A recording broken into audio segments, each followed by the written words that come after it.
Hello, hello, and welcome. This is Colin McGriff, also known as the Church Dropout. And once again, I have my bros with me.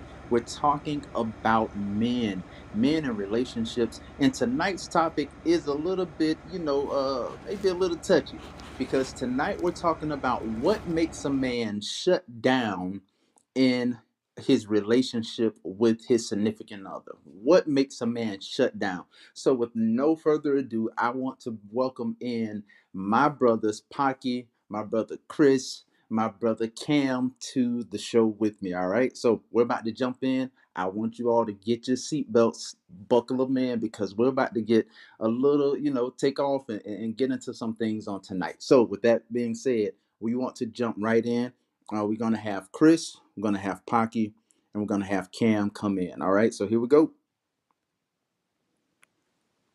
All right, we should have my brothers in right now. Let me make sure that everyone is unmuted so we could get into the conversation.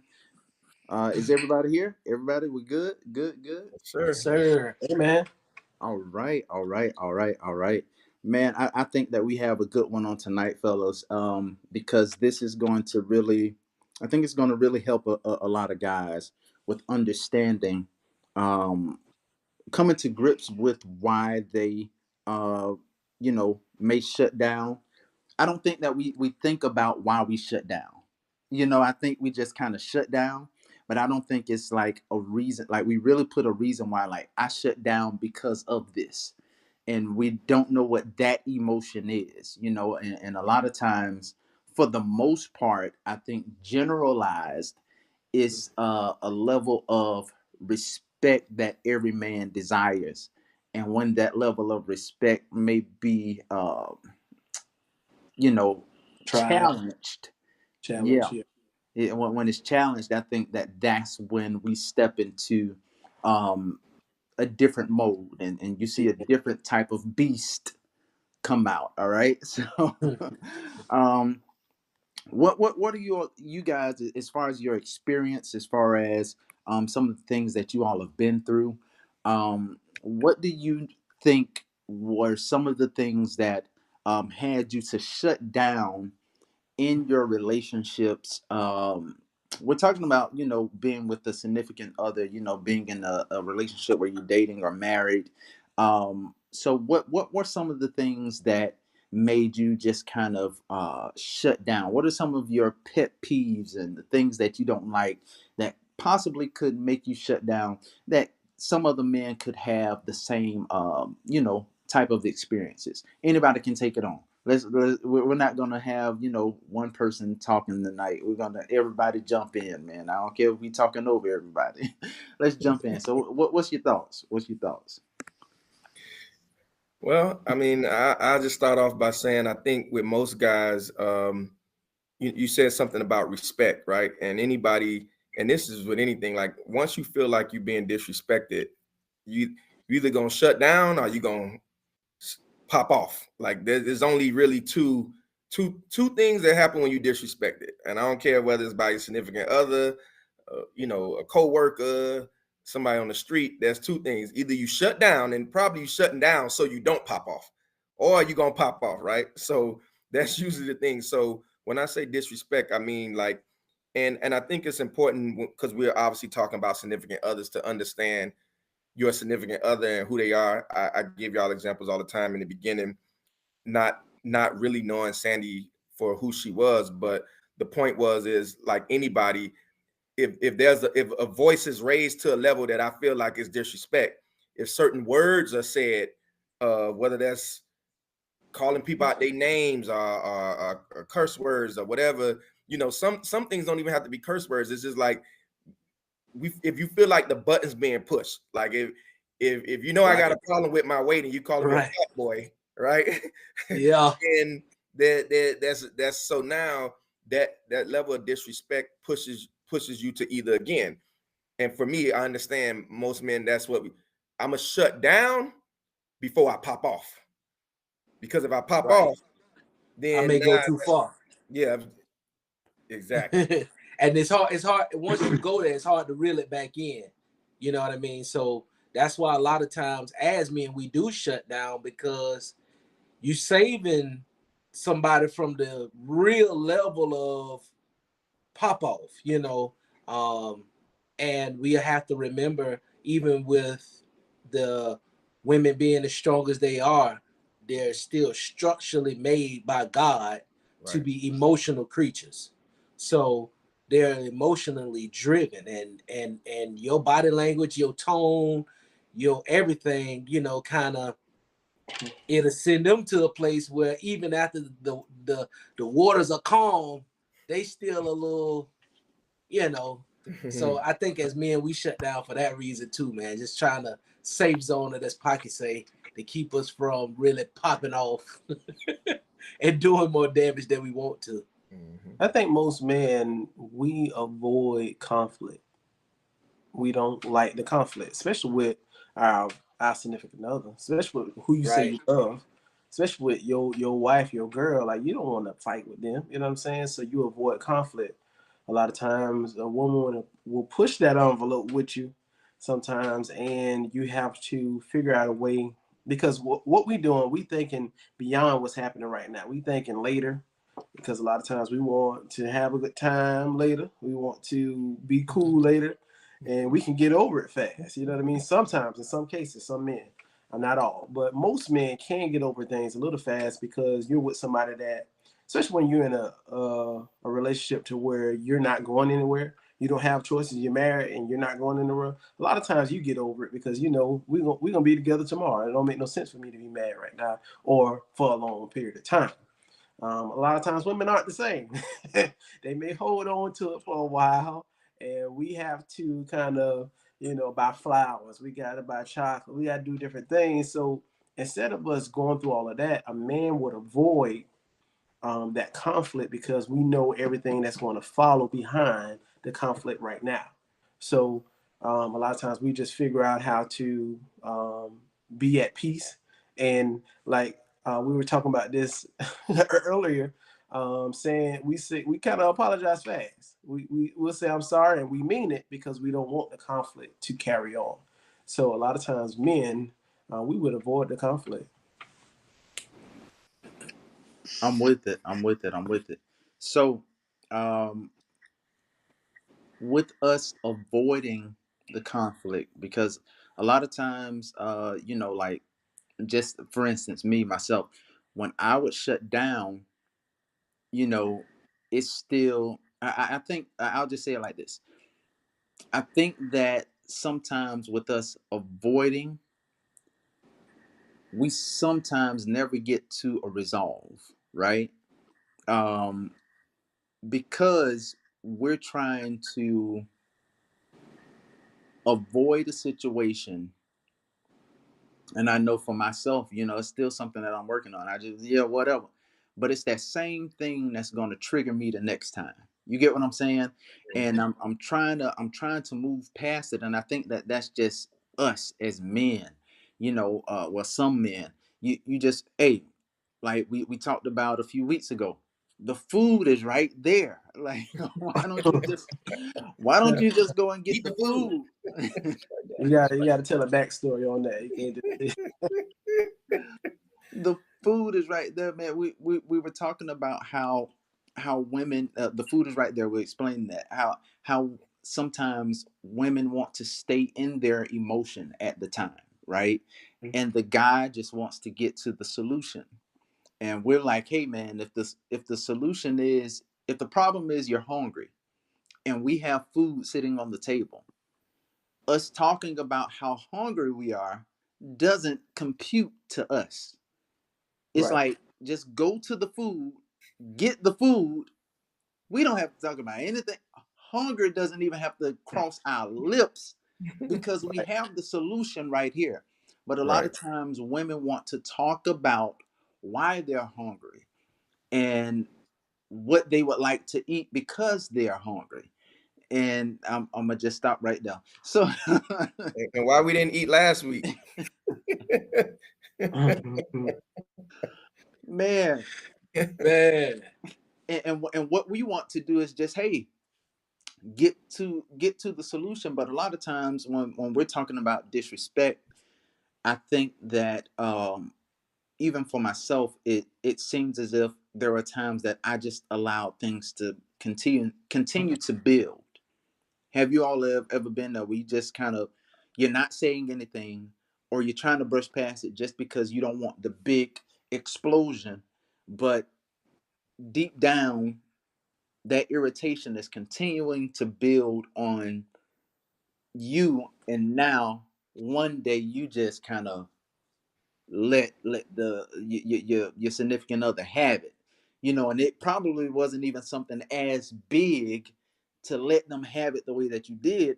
However, because of the suppression, and you suppressing the feelings and the emotions that you just kind of unleash one day. So have you all ever been there where you're kind of suppressing those feelings, but it possibly would have been best to kind of be more outspoken? Should men be more outspoken about their emotions?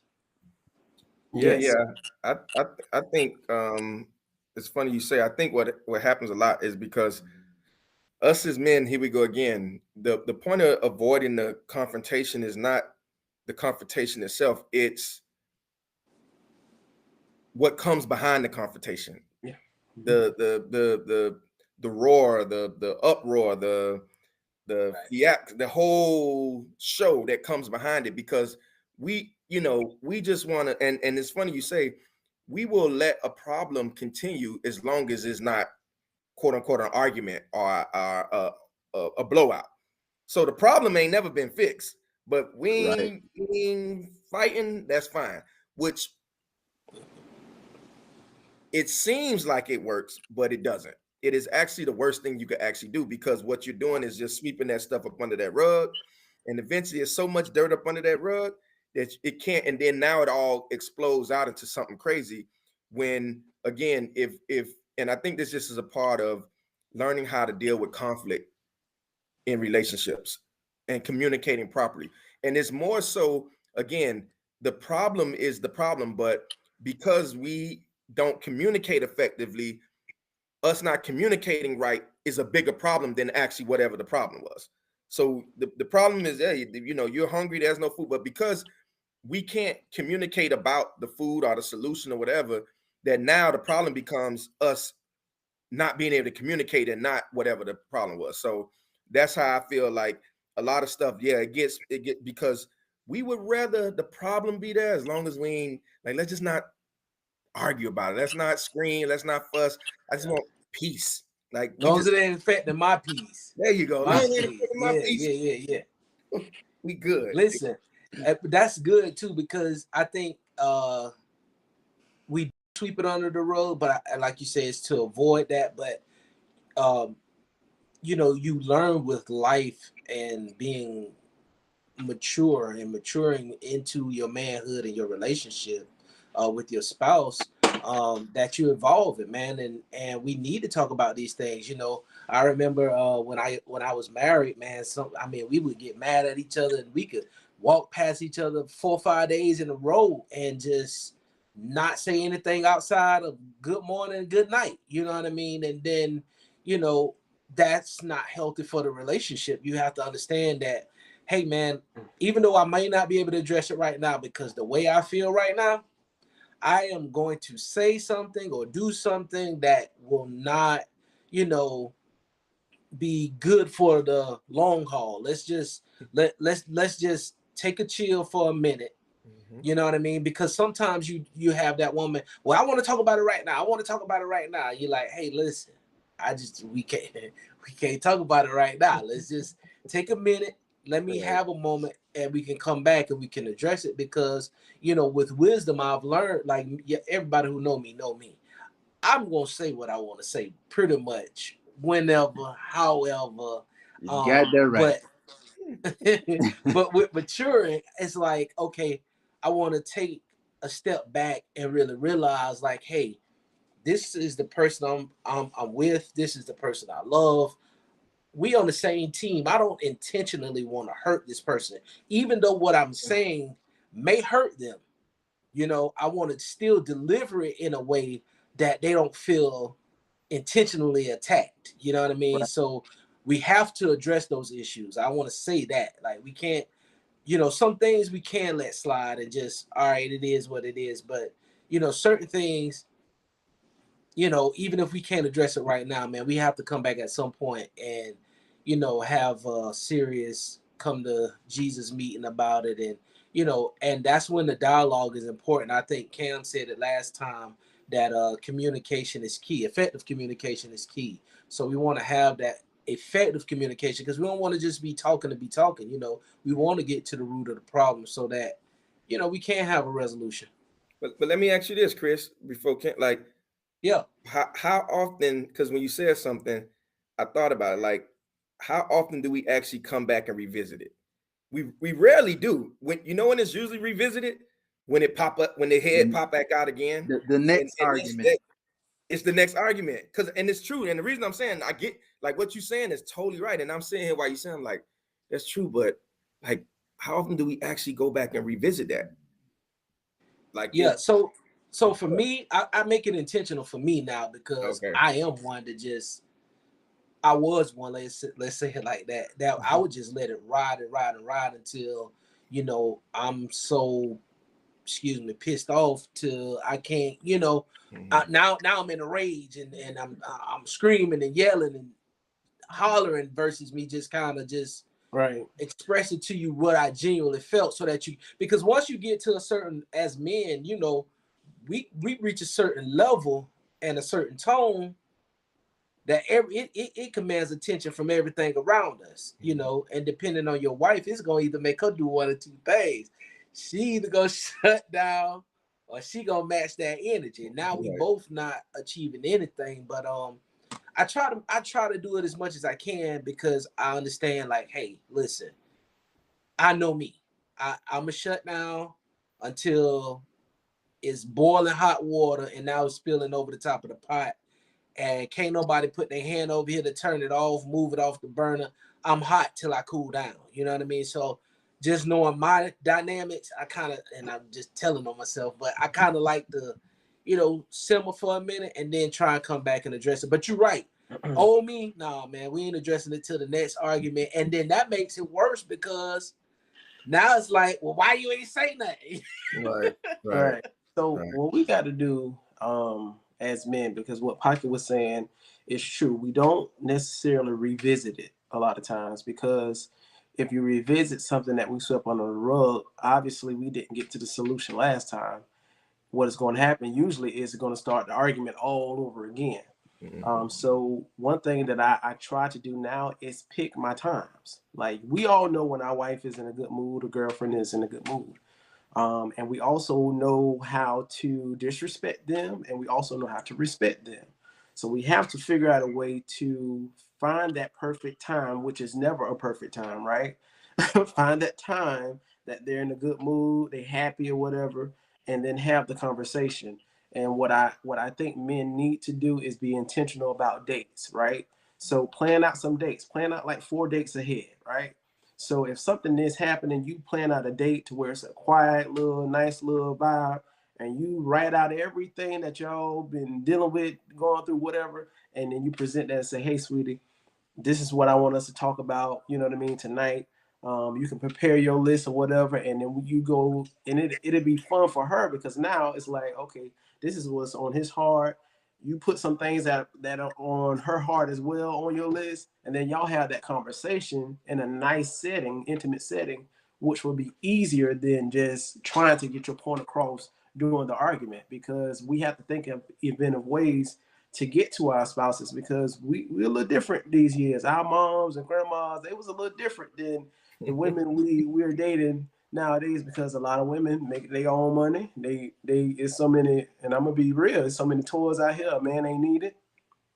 You know what I mean? Like it's so much stuff that a woman can be by herself, really, but they love the companionship of a man. That's why they're with us, and that's why we're with them. So we just got to find ways to be more intentional about the conversations, and they will be able to receive the conversations because I in my marriage, whenever we do have like some intense moments, we go our separate ways, chill, and then come back and it's over. You know, a lot of times she'll apologize or I'll apologize, depending on what the situation is. So we don't allow it to linger, but that's where we are. Somebody else may need to plan that date. You may need to write a letter. Like, you got to think of different things that's going to pierce their heart, because right now their heart is shut off and they don't want to hear you. So you got to find different ways to pierce their heart. I And think Yeah. that's I why think that's why it's important to understand your spouse's communication uh, preference, and as they say, their love language, because you can communicate to them in a way um, that you may do it on the date. I may have to write the letter. You know what I mean? The next man may have to make a phone call. However it's done, you know what I mean? It's just important to understand your spouse's preferred method of communication. But I wanted to ask a question though. So we talking about why we shut down. Um, do you feel that sometimes when you are trying to have that conversation and you doing your best not to make it an argument, um, but you feel like that person isn't hearing you, or that person isn't receiving what you're saying, what we do? So one thing I live by, I say this a lot. If I love you, just think about the word love. If I unconditionally love you, whatever I'm doing is not to hurt you, harm you, or put you in any type of danger. Whenever, all the time. So my heart is pure when I come to you. My heart is pure enough to say, I'm not saying this to hurt you. I'm not saying this to make us argue. I'm not doing anything to make this worse. The only thing I'm doing, maybe my approach can be a little bit better. I can change my approach, but whatever I'm saying and I'm doing, it's intentional about for a good solution at the end of this. I'm trying to make sure that we have a good heart, a good conversation, good relationship. So what I say to each other is, whenever you are saying something to me, if it's coming from love, then it's going to help me not be offended. Because right now Okay. you saying it wrong, but I know you love me. Does that make sense? Because I know you love me. You might be upset, you might be mad, but because I know you love me, I'm not. It's going to slow down my offense to you. Now, yeah, you need to change how you talk. You need to switch that up, but it's still going to slow me down, because now I know, well, my wife is just going through some emotions. Let me hear it differently than she's saying it, because at the end of this, she loves me, and the only thing she wants to do is make this better for us. That's if both of y'all have that same heart. So I don't know if that answered the question, but I feel like you Okay. both should. Now, I mean, I just wanted to hear different perspectives, man. Now, it's no right or wrong, but that's good. I like it, I because think that love is intentional. Go ahead. I'm sorry. no, you're good. I think that is like I was gonna ask Cam, because Cam, like I said last time, like he has the love scriptures written upon his heart. I don't necessarily read them like that, because but but Cam, so and that when Cam was talking about writing the letter, when Cam was talking about thinking about different approaches, um when early on in me and Leah's marriage, you know, because and she say all the time, you're a teacher and you try to talk to me like, I'm one of your students. Oh God. You like to Oh, teach, the word of God, and you like to be, and I'm not one of your students. I'm not oh, this. I'm not the people at the church. I'm not let me, I ain't a how do I big mute my T. mic? Hold on. Let me mute my mic while you talk. Go ahead.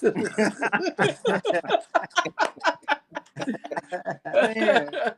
But I had I'm still trying my best to find that way where I'm not coming off as if I I'm trying to I'm up here and I'm looking down on you. Right. You're not trying to belittle It's her. yeah, Right. I'm not trying to belittle you, and it's like Mhm. my tone. I try to do it in a different tone, but a lot of times, and I've said this before.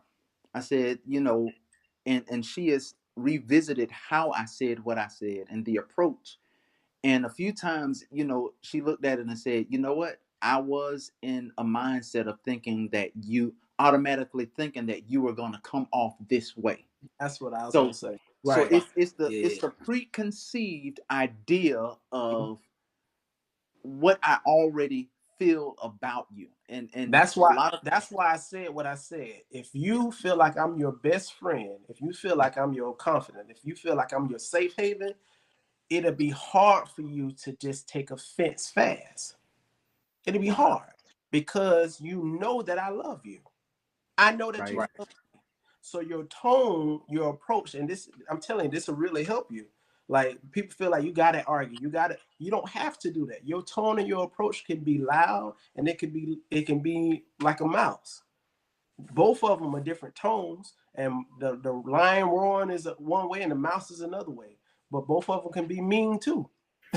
Just because your tone, like, you know what I mean. So the thing is, it's the same talking, but the tones are different. But my heart is saying another thing. So listen to my heart, not my tone. Even though, again, I still need to say it in a way, because I mean, it's so many levels to it. You still need to say it in a way that is received, that is going to be received. And like Chris said, that's knowing your spouse. You know how to say stuff to your spouse, and you know what's going to tick them off. You know what I mean? Hey, thank you for tuning in. If you enjoyed what you heard tonight, be sure to check us out next Thursday, 7:30 p.m. Eastern Standard Time, and you will be able to hang out with us at the Dropouts Hangout. Be sure to download the app, and you'll be able to connect with us directly, and we want to hear from you. Thanks again.